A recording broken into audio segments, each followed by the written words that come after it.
Hey friends, if I asked you, why should we forgive? What would you say? There are certainly a number of answers that would support why we should forgive. And you would be absolutely correct if you referenced Ephesians 4:32 that says, "Be kind and compassionate to one another, forgiving each other, just as in Christ God forgave you." We are to be imitators of Christ after all. But do you know why else we should forgive? Because we can't afford not to. Harboring offense and unforgiveness is the bait of Satan and is to keep you stuck. I want to highlight to you the story of Joseph. At the age of 17, he is given a dream by God that indicated to him that he would be in leadership, that he would actually rule in a great capacity in such a way that included his brothers bowing before him.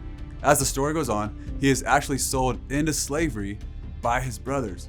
And for 13 years, he is in captivity. For 10 years as a slave servant in the house of Potiphar, one of Pharaoh's prison guards, and then for 3 years in Pharaoh's prison. For context, these Egyptian prisons were often empty cisterns, empty wells, which would be dark and damp.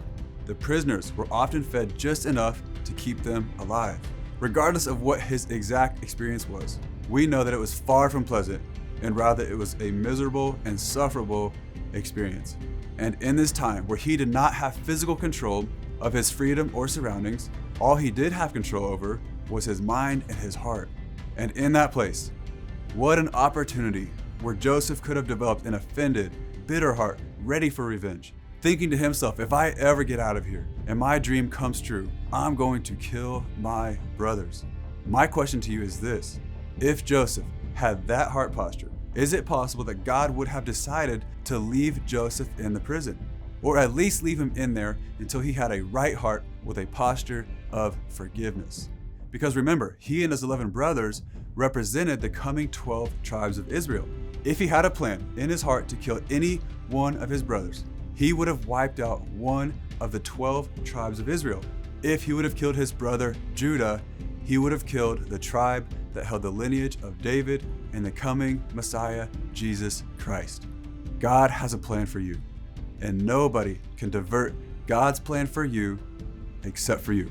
Please don't let what someone did to you get the best of you. We can't afford to hold on to unforgiveness. It could thwart what God wanted to do in our life. We can't see the whole picture, but God can. So give your offense to him and let him help you forgive anyone who has trespassed against you. The prosperity and possibly even the direction of your future depends on it.